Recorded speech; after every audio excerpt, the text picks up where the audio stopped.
नमस्कार. JSIT solution मध्ये आपले सर्वांचे स्वागत आहे. आपण पाहत आहोत रस्त्यांवरील सुरक्षा याबाबतची सविस्तर माहिती आपण पाहत आहोत. मित्रांनो, ही आपली लेक्चर सिरीज चालू आहे आणि याच्यामध्ये आपण ड्रायव्हर भरतीसाठी जे आपल्याला 160 मार्काचे प्रश्न विचारले जाणार आहेत त्याबाबतची आपण तयारी करत आहोत.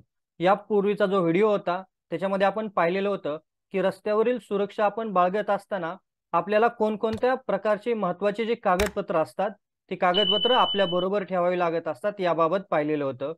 ज्यांनी यापूर्वीचा व्हिडिओ पाहिला नसेल त्यांनी काय करायचं आहे, या व्हिडिओच्या डिस्क्रिप्शन बॉक्समध्ये त्याची लिंक दिलेली आहे, त्या ठिकाणी जाऊन तुम्ही तो व्हिडिओ पाहू शकता. आज आपण पाहणार आहोत की आपल्याला कशा पद्धतीने चलन आकारलं जातं किंवा त्या चलनाबाबत आपण काय काय ऍक्शन घेऊ शकतो याबाबतची सविस्तर माहिती आपण पाहिजे आहे. तर पहा, हे जे तुम्हाला स्क्रीनवरती दिसत आहेत हे सर्व कागदपत्र आपल्याला बरोबर ठेवावी लागत असतात. जर समजा ही कागदपत्र आपल्या बरोबर नसतील तर आपल्याला ट्रॅफिक पोलीस अधिकारी जे चलन आहे ते चलन आकारू शकतात. त्याच्यामध्ये आता आपण पाहूया की चलन आकारल्यानंतर आपल्याकडे कोणकोणत्या प्रकारचे ऑप्शन असतात हे आपल्याला पाहायचं आहे, किंवा जे चलन आहे ते किती प्रकारचे आहे हे आपल्याला पाहायचं आहे. चलनालाच आपण काय म्हणतो, दंड. आपल्याला आज पाहायचं आहे की जे दंड आहे ते दंड किती प्रकारचे असतात आणि आपण त्याच्याबाबत कशा पद्धतीने ऍक्शन घेऊ शकतो हे पाहायचं आहे. बघा, यामध्ये तुम्ही कोणत्याही पद्धतीच्या वाहतूक नियमांचे उल्लंघन केले आहे त्यानुसार तुमच्या दंडाची जी रक्कम असते ती दंडाची रक्कम निश्चित होत असते. की तुम्ही सिग्नल तोडलेला आहे किंवा तुमच्या बरोबर डॉक्युमेंट नाहीत याच्यावरून काय होत असतं तर जे दंड आहे तो दंड आपल्याला आकारला असतो. उदाहरणार्थ पहा, इथं दिलेला आहे तुम्हाला. यामध्ये जर तुम्ही वाहन चालवताना आवश्यक ती कागदपत्र सोबत ठेवली नाही तर त्याबाबतही तुम्हाला दंड आकारला जाऊ शकतो आणि त्याची जी दंडाची रक्कम जी आहे ती रक्कम पोलीस अधिकारी किंवा वाहतूक पोलीस आपल्याला ते रक्कम निश्चित करून त्याचं चलन जे आहे ते चलन आपल्या नावावरती काय करतात, आकारतात. त्यावेळी आपल्याला ज्यावेळेला असे चलन आपल्याला आकारले जाते त्यावेळेला आपल्यासमोर दोन पर्याय उपलब्ध असतात. एक तर आर्थिक दंड भरायचा असतो किंवा ते जे काही चलन आहे त्याला प्रतिवाद करायचा असतो. बघा, दोन कोणते पर्याय आहेत, आर्थिक दंड भरायचा आणि आर्थिक दंड भरायचा नसेल तर त्या चलनाला प्रतिवाद करायचा. हे दोन जे ऑप्शन आहेत हे दोन ऑप्शन आपल्या हातामध्ये असतात. कधी असतात, जर आपण वाहतूक नियमांचे उल्लंघन केले आणि आपल्याला त्या बाबतीत वाहतूक पोलीस अधिकाऱ्यांनी चलन आकारलं किंवा दंड आकारला तर हे दोन पर्याय आपल्यासमोर उपलब्ध असतात. आता आपण पाहूया की आर्थिक दंड कशा पद्धतीने असतो किंवा आर्थिक दंड म्हणजे काय याबाबत माहिती पाहिजे आहे. पहा, इथं तुम्हाला दिलेला आहे की आर्थिक दंड म्हणजे काय. पोलीस कर्मचाऱ्यांनी आपल्याला चलन जारी केल्यानंतर लगेच आपण ते चलन आहे ते चलन भरू शकतो. जर समजा तुम्ही ट्रॅफिक सिग्नल वरती आहात आणि तुम्ही सिग्नल तोडलेला आहे किंवा झेब्रा क्रॉसिंग क्रॉस करून पुढे गेलेला आहे, अशा वेळेला आपल्याला पोलीस कर्मचारी म्हणजेच कोण, ट्रॅफिक पोलीस अधिकारी आपल्याला चलन आकारू शकतात आणि त्यानंतर आपल्याला ती रक्कम जी आहे ते लगेच भरायची असते. त्याच्यानंतर चलन भरल्यानंतर लगेच वाहतूक पोलीस कर्मचारी आपल्याला पावती देतात आणि ती पावती घेणं अतिशय आवश्यक असतं. ज्यावेळेला तुम्ही कोणतंही चलन पेड करत असता त्यावेळेला आपल्याला वाहतूक पोलीस अधिकाऱ्यांकडून त्याची जी पावती आहे, तुम्ही जो दंड भरलेला असेल त्या दंडाची पावती घेणं अतिशय गरजेचं असतं आणि आवश्यक असतं. आपण ती पावती त्यांच्याकडून घ्यायची आहे.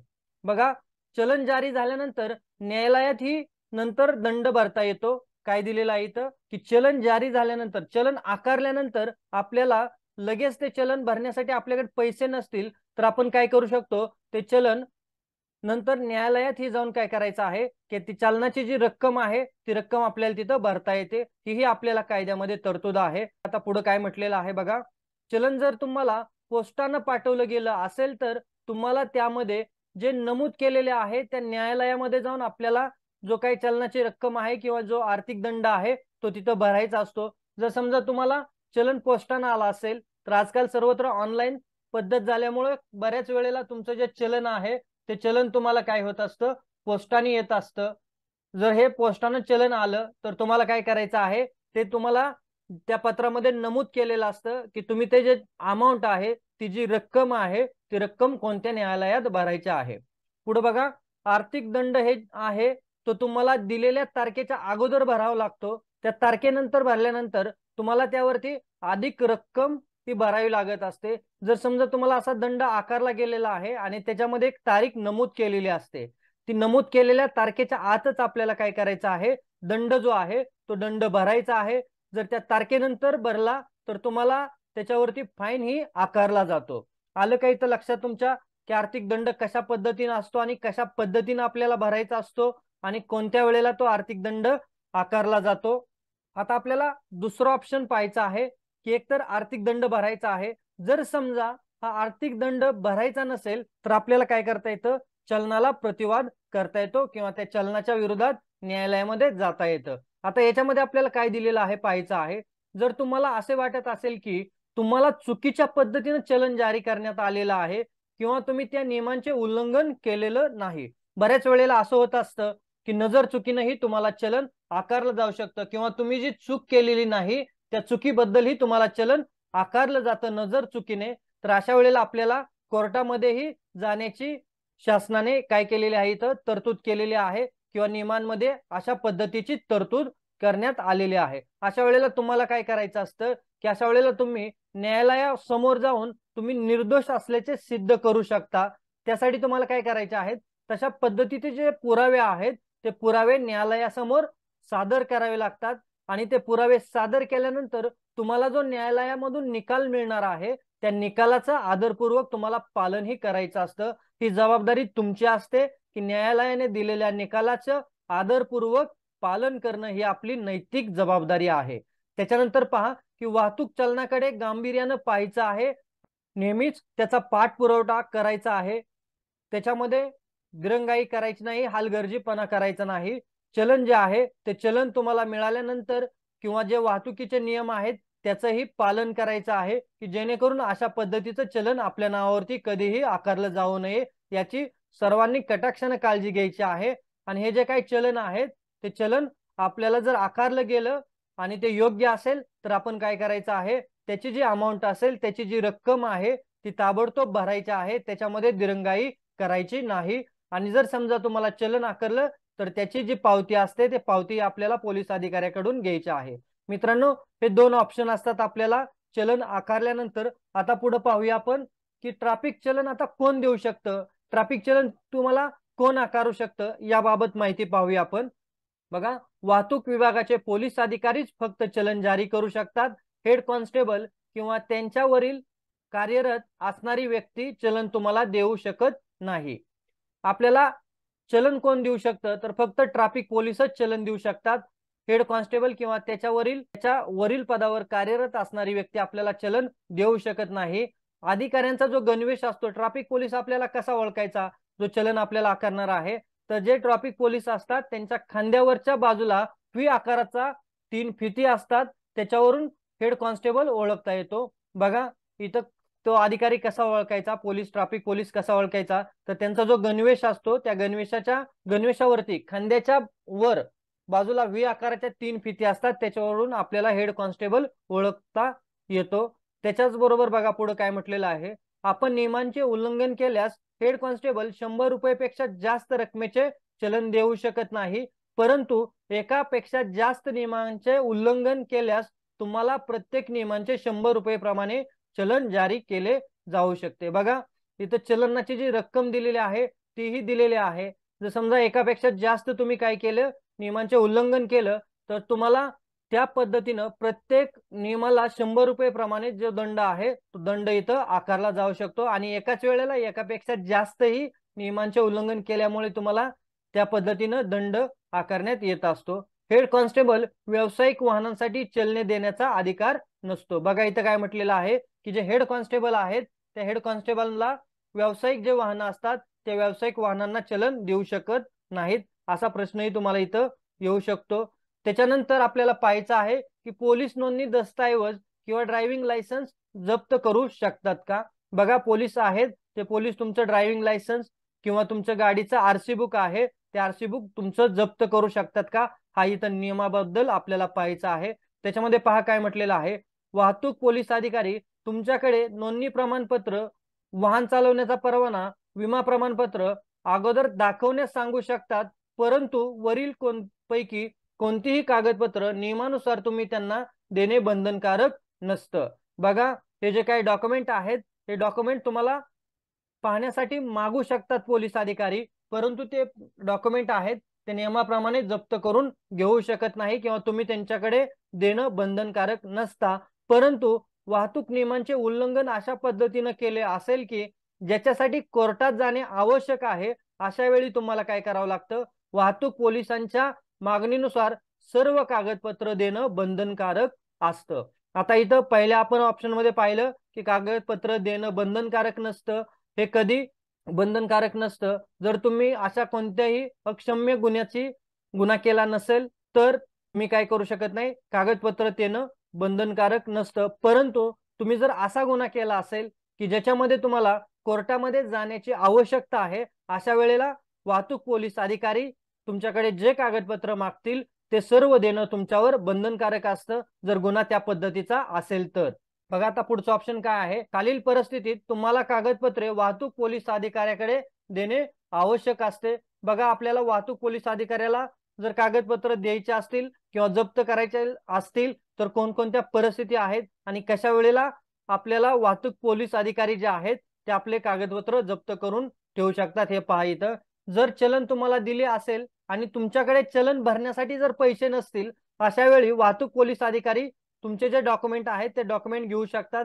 तुम्हाला चलन दिलेलं आहे परंतु तुम्ही ती चलनाची जी रक्कम असते ती रक्कम देण्यास कपेबल नसेल त्यावेळेला तर तुमचे जे डॉक्युमेंट आहेत ते डॉक्युमेंट वाहतूक पोलीस अधिकारी तुमच्याकडून घेऊ शकतात आणि ते घेतलेले डॉक्युमेंट तुम्हाला नंतर काय करायचे असतात, तुम्हाला कोर्टात जायचं असतं आणि कोर्टात जाऊन जी चलनाची रक्कम तुम्हाला आकारलेली आहे ती कोर्टाला भरायची असते आणि ती भरल्यानंतर तुमचे जे डॉक्युमेंट आहेत ते परत दिले जाऊ शकतात।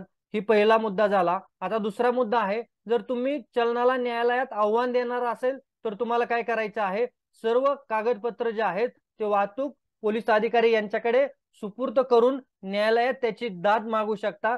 जर तुम्हाला वाटत असेल की तुम्हाला जे चलन आकारलेलं आहे ते चलन चुकीच्या पद्धतीचं आहे आणि तुम्ही त्याला कोर्टामध्ये कसं चुकीचं आहे हे सिद्ध करू शकत असाल तर तुमची जे सर्व कागदपत्र आहे ते तुम्ही काय करायचं आहे, पोलीस अधिकारी आहे त्या पोलीस अधिकाऱ्याकडे सुपूर्द करायचे आहेत आणि त्याच्याबाबत न्यायालयामध्ये जाऊन दाद मागायची आहे। त्याच्यानंतर पुढचा ऑप्शन बघा आता काय आहे, निर्धारित प्रमाणापेक्षा अधिक मद्यपान करून वाहन चालवत असेल यासाठी पोलीस अधिकाऱ्याकडून श्वास निरीक्षण यंत्राचा वापर करण्यात येतो।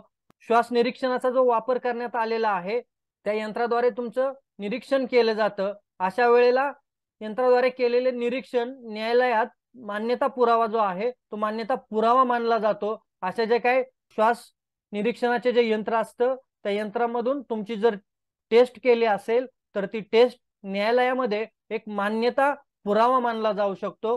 परंतु या निरीक्षणालाही तुम्ही न्यायालयात आव्हान देऊ शकता। बघा इथं काय म्हटलेलं आहे की अशा यंत्राद्वारे तुमचं निरीक्षण जर केलं असेल किंवा तुमची चाचणी केली असेल तर त्यालाही तुम्हाला काय करता येतो, न्यायालयामध्ये आव्हान देता येऊ शकते।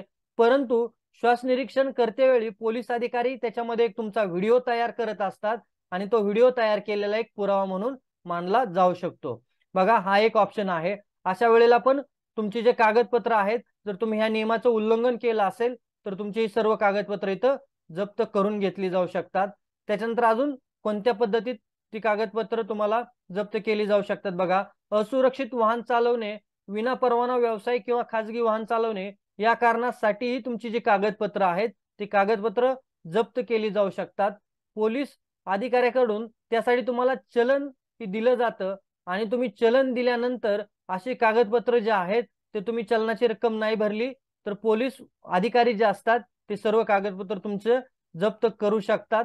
ज्या वेळेला तुम्ही कागदपत्र जप्त करणार आहे त्यावेळेला वाहतूक पोलीस अधिकाऱ्याकडून तुम्हाला चलन मिळणं अतिशय गरजेचं असतं। जर त्यांनी चलन नाही दिलं तर तुम्ही तुमची कागदपत्र त्यांच्याकडे देऊ शकत नाही किंवा तुम्हाला देण्याचे बंधनकारक नसते। त्यांनी जर चलन दिलं तर तुम्ही काय करायचं आहे, त्याची अमाऊंट जर भरायची नसेल, न्यायालयामध्ये जाऊन दाद मागायची असेल तर तुम्ही सर्व कागदपत्र त्यांच्याकडे जमा करायचे आहेत आणि कागदपत्र जमा केल्यानंतर तुम्ही त्यांच्याकडून नंतर चलनाची रक्कम न्यायालयामध्ये जाऊन भरल्यानंतर ते सर्व कागदपत्र तुम्हाला वापस मिळत असतात। त्या गोष्टी इथं तुम्हाला चलनाच्या बाबतीत दिलेल्या आहेत। उद्याच्या याच्यामध्ये आपण पाहणार आहोत की ई चलन काय आहे किंवा ई चलन कशा पद्धतीने आकारलं जातं याबाबतची सविस्तर माहिती मित्रांनो आपण उद्याच्या व्हिडिओ लेक्चरमध्ये पाहणार आहोत। त्यासाठी काय करायचं आहे, अजूनपर्यंत जर आपण आपल्या चॅनलला सबस्क्राईब केलं नसेल तर प्लीज आपल्या चॅनलला सबस्क्राईब करायचं आहे। आणि महत्त्वाचं म्हणजे तुम्हाला आपलं आजचं लेक्चर कसं वाटलं हे मला नक्कीच कमेंटमध्ये कळवा। आणि आपल्या चॅनलला लाईक करा, शेअर करा आणि महत्त्वाचं म्हणजे बेल आयकॉनला क्लिक करा, म्हणजे असेच माहितीपूर्ण व्हिडिओ सर्वात अगोदर तुम्हाला पाहायला मिळतील। तर आजच्या या लेक्चरमध्ये आपण इथंच थांबूया। जय हिंद, जय महाराष्ट्र।